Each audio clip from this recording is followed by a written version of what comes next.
요즘 시편을 묵상하고 있는데요. 지난주에 이 본문을 보면서 사실은 저에게 있어서 너무 익숙한, 아니 우리 모두에게 있어서 너무나도 당연한 말씀이잖아요. 주의 이름을 아는 자는 주를 의지합니다. 주의 이름을 아는 자는 주를 의지합니다. 이게 너무 당연한 말씀인데 저에게 너무 묵직한 바위처럼 제 마음을 두들겼어요.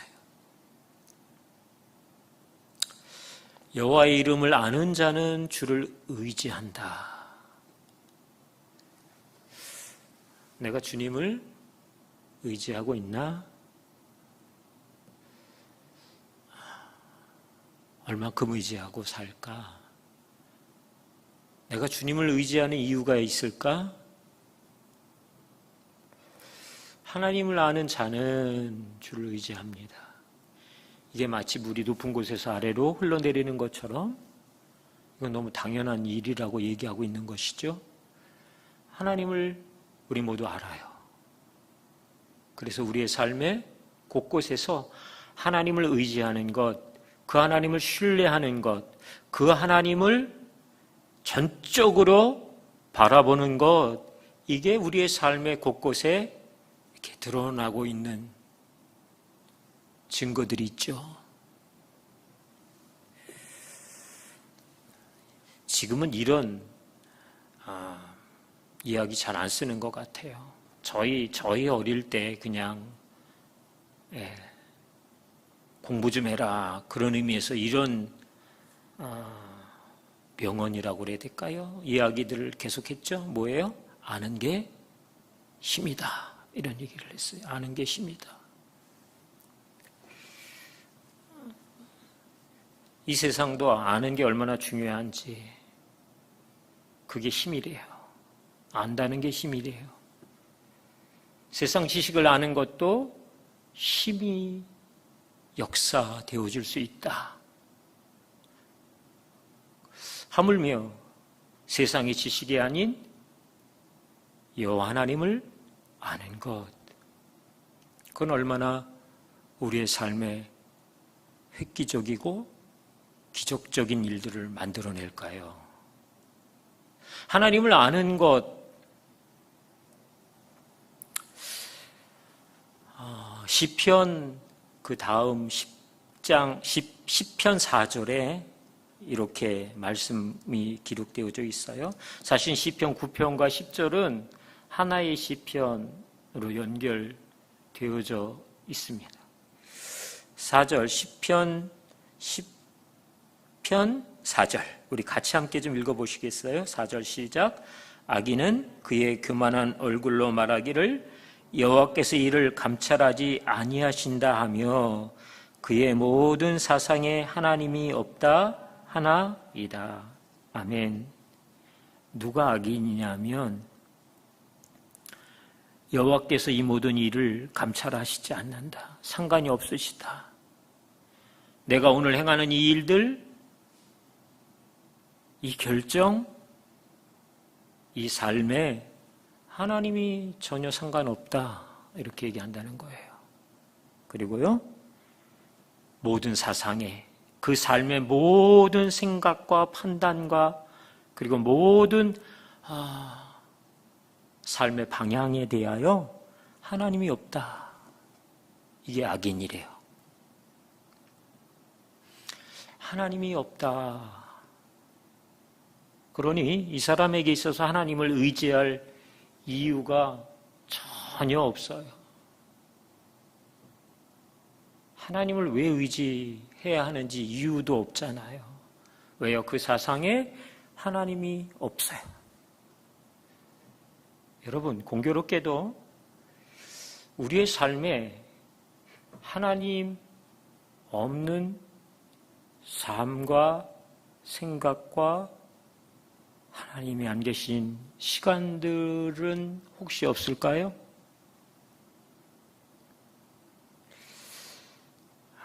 하나님 없는 것처럼 사는 도무지 내 삶의 이 상황 안에 하나님 안 계신 것처럼 살아가는 거예요. 그런 일들은 없을까요? 하나님을 아는 자, 그 이름을 아는 자는 주를 의지한다. 어떻게 하나님을 그러면 알아갈 수 있을지 고민스러웠어요. 어떻게 하나님의 이름을 알아갈까? 여러분, 하나님을 어떻게 알아가세요?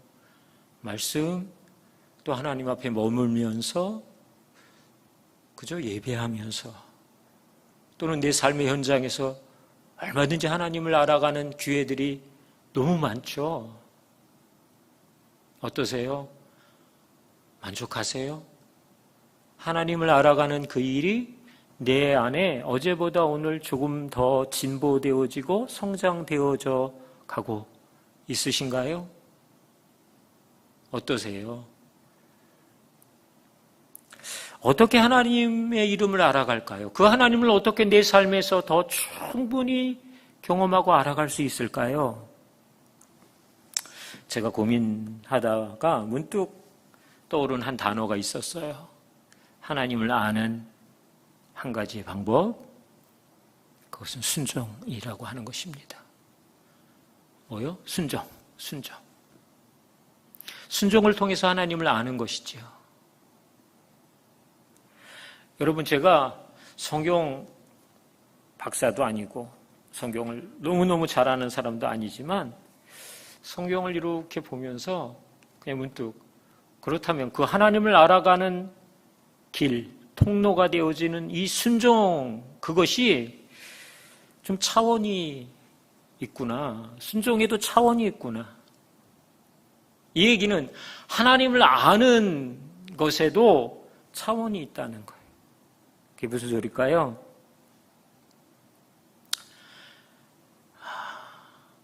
성경에 보면 주님 앞에 순종으로 나오는 수많은 무리들이 있었어요. 수많은 사람들이 있었다고요. 대부분의 사람들은 자신의 필요 때문에 하나님 앞에, 예수님 앞에 나왔어요. 그렇죠? 눈먼 자도, 귀신 들린 자, 문둥병에 걸린 자, 그죠?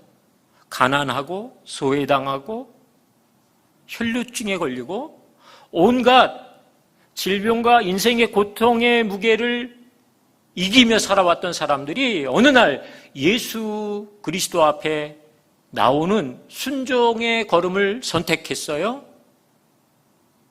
예수님 앞에 나가면 내가 회복되고 치유될 거야. 이런 믿음의 순종이 있었다고요. 그래서 그 앞에 나가 구하잖아요. 주님, 하실 수만 있다면 하나님 보기를 원합니다. 하나님 깨끗게 되기 원합니다. 하나님 걷고 싶어요. 그때마다 주님이 그들을 향해서 이야기해 주시잖아요. 내가 너에게 무엇 해주기 원하느냐? 그리고는 내 믿음대로 될지어다. 그들은 하나님 앞에 자신들의 삶의 순종을 통해서 놀라운 기적을 경험하는 사람들이 되었어요. 열왕기하 5장에도 보면 아람 군대 장관 나아만이라고 하는 사람이 등장하잖아요. 그죠? 그는 문둥병에 걸린 장군이었어요. 자,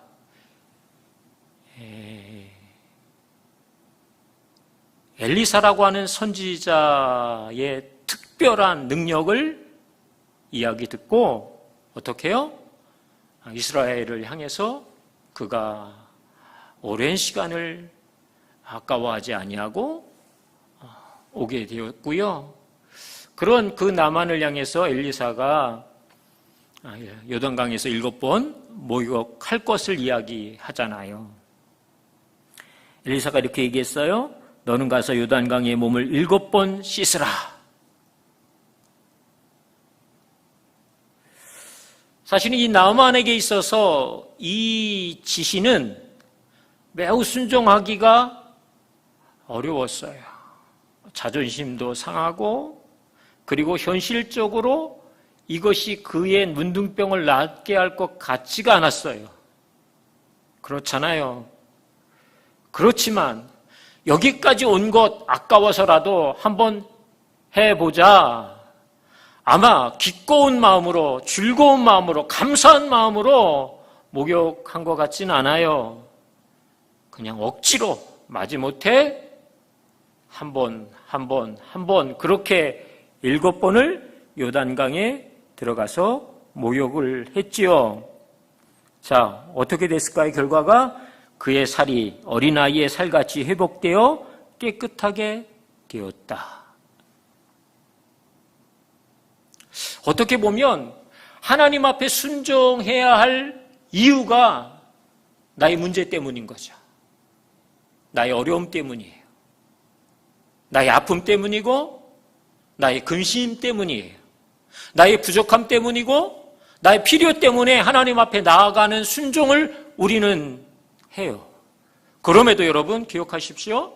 그 순종에 대해서도 하나님이 내 믿음대로 된다. 어떻게 보면 이 순종은 전적으로 하나님을 향한, 하나님만을 구하는 순종은 아니었어요. 나에게 이유가 있다고요. 내 필요 때문에요.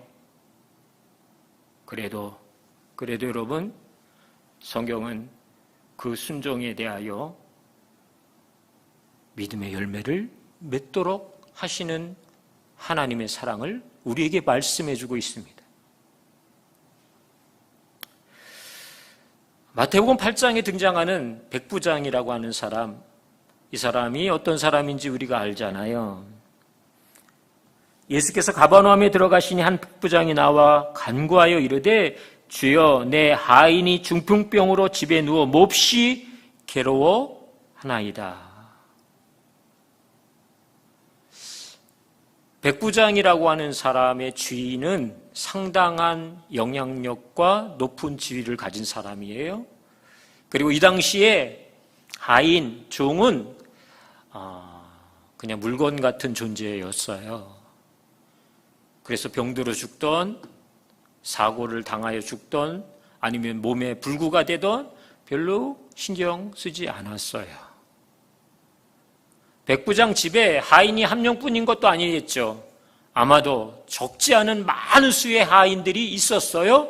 그 중에 한 하인이 문둥병에 걸렸어요. 여러분, 백부장이 예수님에게 나온 것은 그 하인, 그의 괴로움 때문에 나왔어요. 모르겠어요. 그 하인을 얼마나 특별히 생각했는지는 모르겠지만 정말 쉽지 않은 순종을 백부장이 오늘 예수님에게 보여주고 있는 거잖아요. 자신이 나오는 게 번거로우면 또 다른 하인을 시켜서 예수님이 오시도록 초청해도 됐을 것 같아요. 그리고 예수님의 치유를 구할 수도 있었을 것 같거든요. 근데 백부장이 자신이 직접 예수님 앞에 나와 그 하인의 문둥병으로 인한 괴로움에 대해서 이야기를 하고 있어요. 하인의 병이 백부장에게도 동일한 동감되어지는 안타까움이 있다는 거죠. 얼마나 이 안타까움이 컸는지 예수님의 소식을 듣고 이 백부장이 이 가버나움 동네에 오시는 예수님을 향해 지체치 않고 예수님을 향해 달려왔잖아요. 그리고 이 하인의 괴로움에 대해서 이야기해요. 사실은 엄밀하게 따져보면 백부장 가족의 문제도 아니고 자기 자신의 문제가 아니에요. 그저 수많은 하인 중에 하나 정도 그 하인이 죽는다고 해서 엄청난 재산의 감소가 오거나 큰 일이 그 가정 안에 임하는 그런 일들이 없어요. 있어도 그만, 없어도 그만. 더군다나 병든 하인 정도라면 그냥 그렇게 앓다. 아니면 문둥병, 혹시라도 부정한 이 병에 다른 사람들도 옮을까 두려우니 그를 성문 밖으로 내어보내라. 그냥 먹을 것 조금 주어주고 보내. 이 정도 자비를 베풀어도 충분했을 것 같아요. 그런데 백부장이 이 하인의 괴로움에 예수님을 찾아왔어요. 이게 작은 순종이 아니잖아요. 그리고 예수님이 이 이야기를 듣고는 뭐라고 말씀하세요? 내가 가서 고쳐줄 거야. 내가 가서 고쳐주리라. 이렇게 말씀하십니다. 백부장이 이것에 대해서 뭐라고 얘기하죠? 우리 집에 오시는 것 내가 감당할 수 없고요. 나도 내 수화가 많아서 지시하고 명령하면 그들이 오라 하면 오고 가라 하면 갑니다. 주님 이곳에서 말씀만 하시면 그러면 제 하인이 나을 것 같아요.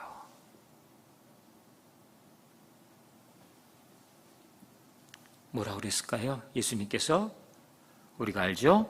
마태복음 8장 10절이에요. 예수께서 들으시고 놀랍게 여겨 따르는 자들에게 이르시되 내가 진실로 너희에게 이르노니 이스라엘 중 아무에게서도 이만한 믿음을 보지 못하였노라. 가라 내 믿음대로 될지어다 하시니 그 즉시 하인이 나으니라. 아무에게서도 이만한 믿음을 이스라엘 중에서 찾아볼 수 없었다고 주님 얘기하세요. 백부장이 예수님 앞에 나오는 이 순종이 자기 자신이 아닌 타인, 그것도 그저 무시하고 지나치고 관심 갖지 않아도 되는 가장 보잘것없는 하인을 향한 순종. 백부장의 순종은 그게 이후의 전부입니다.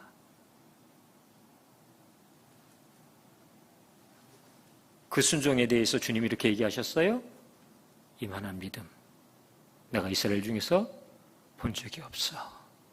예수님이 깜짝 놀랐다고 얘기하세요. 우리가 주님 앞에 드릴 수 있는 여러 순종의 영역들이 있습니다. 그러나 저를 돌아봐도 그렇고요.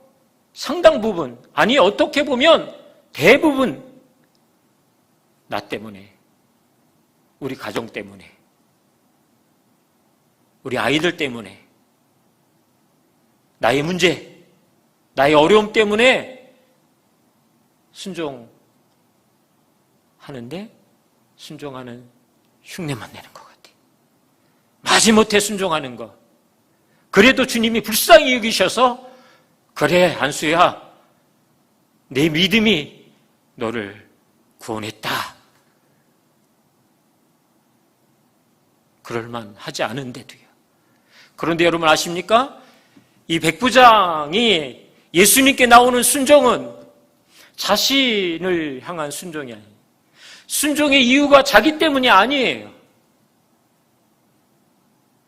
여러분 타인 때문에, 나와 상관없는 누구 때문에, 어찌 보면 우리의 삶에 만나지 않았으면 좋을 것 같았던 원수 같은 그 누구 때문에 하나님 앞에 순종을 드릴 수만 있다면, 그러면 주님이 깜짝 놀라시겠죠. 그 옛날 이스라엘에서 내가 만났던 백부장의 그 순종이 오늘 이곳 하나님을 사랑하는 믿음의 가족들 안에도 동일하게 존재하고 있다는 사실 앞에서 주님 깜짝 놀라실 것 같아요.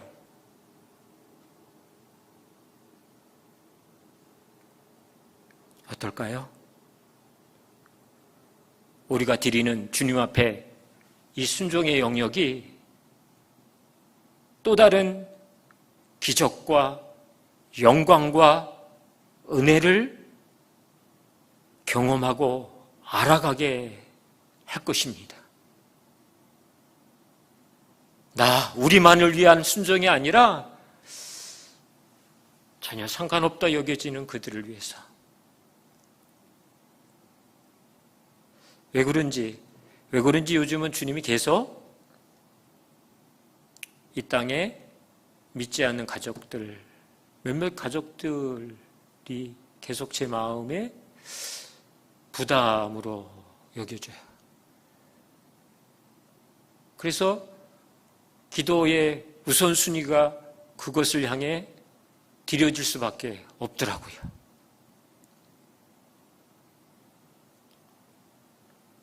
여러분, 우리가 전혀 우리와 무관하다고 여겨왔던, 그러나 그들의 인생의 헐벗음과 곤고함과 그리고 하나님이 그 사상 안에 전혀 존재치 않는 그들을 향해 하나님이 내가 그들을 위해 내 앞에 나와 순종으로 중보해 주지 않겠니?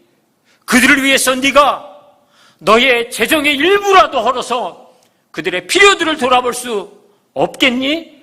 이렇게 순종을 요청하실 때 여러분, 그 순종 놓치지 않았으면 좋겠습니다.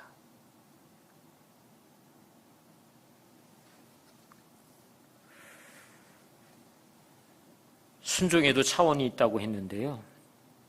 창세기 22장에 우리가 잘 아는 한 인물이 등장해요. 여호와께서 이르시되 내 아들 내 사랑하는 독자 이삭을 데리고 모리아 땅으로 가서 내가 네게 일러준 한 산 거기서 그를 번제로 드리라. 하나님이 아브라함에게 하시는 말씀입니다. 그래서 그가 그 아들을 데리고 모리아 그 산에 가죠. 그리고는 10절에 손을 내밀어 칼을 잡고 그 아들을 잡으려 하니 아들을 잡아 죽이겠다는 거예요. 그 칼을 멈추지 않는 손길, 그 손길에 의해서 그 아들은 죽을 수밖에 없는 그러한 상황. 그때 천사를 통해 주님 말씀하셨어요. 그 아이에게 내 손을 대지 말라. 그에게 아무 일도 하지 말라. 내가 내 아들 내 독자까지도 내게 아끼지 아니하였으니 내가 이제야 내가 하나님을 경외해야 하는 줄을 아노라.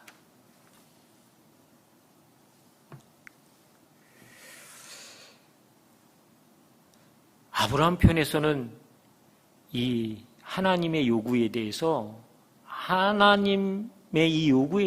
아브라함 편에서는 순종할 이유가 없어요. 아니, 순종한다는 건 너무나 말이 안 되는 이야기예요. 이 아들을 주신 것도 하나님이시기 때문에 주신 하나님이 이 아들을 취하시겠다고 하는 건 앞뒤가 안 맞잖아요. 도무지 이거는 잘못된 하나님의 음성일 확률이 100%예요. 굳이 내 아들을 주님 앞에 드려야 할 이유 100번, 1000번 생각해도 하나도 없어요. 하나님 다른 것으로요. 양 100마리를 잡아 드리라고 하면 그렇게 할게요. 소 100마리 잡아 드리라고 하면 그렇게 할게요. 얼마든지 하나님의 요구에 대해서 그가 글쎄요, 아니 그렇게는 못하겠어요 하나님 얘기할 수 있잖아요.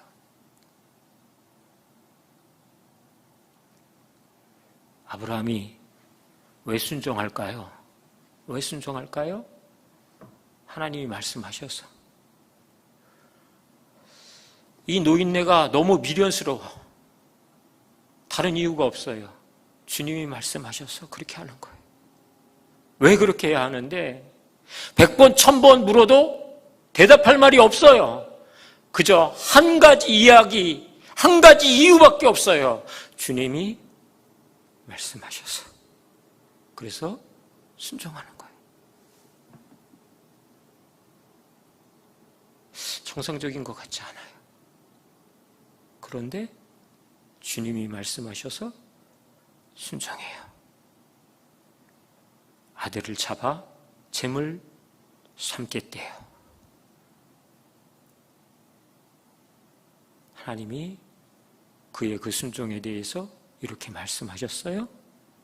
내가 나를 경외하는 줄 알았다. 하나님 모르셨을까요? 아브라함이라고 하는 이 사람의 심장과 폐부와 조직도 아시는 하나님, 그 머리카락까지도 세시는 하나님이 아브라함의 이 순종을 몰랐을까요? 여러분, 하나님을 경외하는 줄 알았다. 이야기를 들으면서 아브라함 어떤 생각했을까요? 어떤 생각했을까요?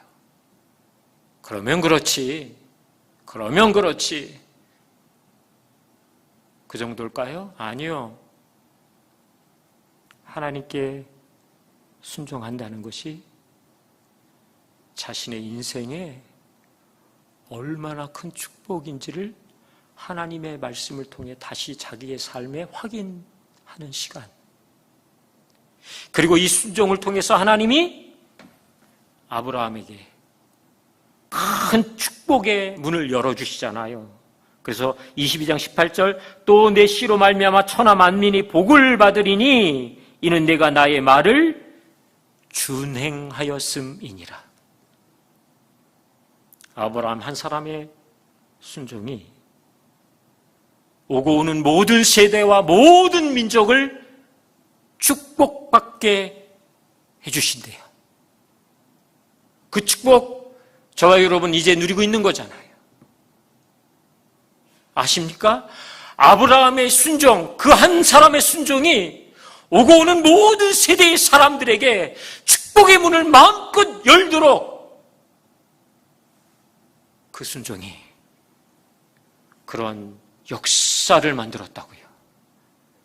그런 은혜를 만들어냈더라고요.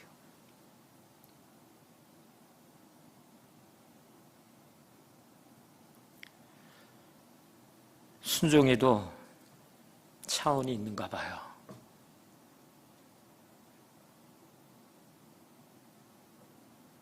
혹시 나 자신만을 향한 그것이 해결되고 그것이 응답되고 그것으로 안정감이 생기고 그것으로 만족해지고 하는 그 영역으로만 혹시 우리가 하나님을 순종하고 있다면 한 걸음 조금 더 나가 봅시다. 내가 아닌, 우리가 아닌 다른 이들, 어떻게 보면 내 삶을 송두리째 흔들었던 불편하고 보고 싶지 않은 그 누군가를 향해 하나님 앞에 나아가는 순종은 어떨까요? 아니, 한 걸음 더 나가서 우리의 순종을 통해 오고 오는 모든 세대에게 하나님의 축복의 문을 열 수 있는 이 순종이요. 다른 이유 때문이 아니라 하나님이 말씀하셨기 때문에 하는 순종이요. 나의 생각 때문이 아니고 나의 의지 때문도 아니라 하나님의 말씀하셔서 하는 순종이요. 그 순종의 끝자락에서 그는 하나님을 더 깊이 경험하고 알아가는 거죠. 여러분 아십니까? 우리가 순종한 영역만큼 하나님을 알게 될 거예요. 하나님을 알아야 순종하는 게 아니고요. 순종하면 하나님을 알게 됩니다. 우리가 가진 순종의 영역이 그래서 그 깊이와 넓이와 높이가 매일 확장돼 가야 합니다. 어디까지요? 아브라함처럼 나로서는 순종할 수 없지만 주님 말씀하셨어. 그리고 그것이 내 인생에 도무지 이해도 그리고 설명도 되지 않지만 하나님 말씀하셔서 그럴 때 우리는 하나님을 놀랍게 경험하고 알아가게 되는 것이죠. 그래서 어떻게 살아요? 여호와의 이름을 아는 자는 주를 의지하며 산다. 의지한다는 표현에 이런 표현이 있어요. 의지한다. 피난하기 위해 서둘러 간다. 갑작스러운 자연재해에 그죠? 몸을 피하여 안전한 곳으로 이동하는 사람이 이것저것 다 챙길 것 같지만 그렇지 못해요. 오래전이지만 열방대학 주변에 산불 난 적이 있었잖아요. 제가 그 얘기 한번 드렸어요. 다른 사람들은 그냥 가방, 캐리어 하나 들고 다 저희 교회, 이 북촌교회로 왔어요. 안전한 장소라고 생각해서 일로 왔다고요. 저희 집엔 뭐 그렇게 많은지, 뭘 가져가야 될지 모르겠어서 뭐 우왕좌왕 당황스러워서 그때 머릿속에 딱 떠올랐어요. 야, 캐리어 하나 들고 가는 사람 너무 부럽다. 우리는 뭐 이렇게 짐이 많아. 애들 책가방 챙겨 들고 나오는 저를 보면서 나중에 내가 왜 애들 책가방 하나 챙겨 갖고 나왔을까? 그거보다 귀한 거 많은데 이런 생각 들더라고요.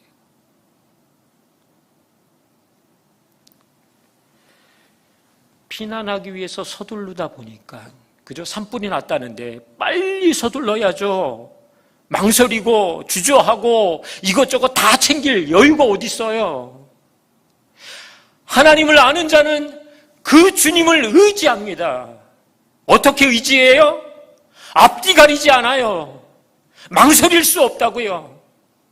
이것저것 다 챙기고 언제요?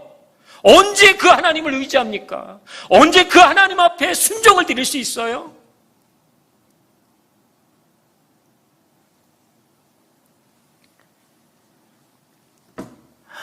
우리 하나님이 우리를 막 몰아붙여서 너 그것도 못해? 그렇게밖에 순종 못해? 이런 하나님이실 것 같잖아요. 절대 그렇지 않아요. 그죠? 여러분 아시죠? 에베소서 1장 17절에 있는 말씀을 제가 읽을 거예요. 우리 주 예수 그리스도의 하나님 영광의 아버지께서 지혜와 계시의 영을 너희에게 주사 하나님을 알게 하시고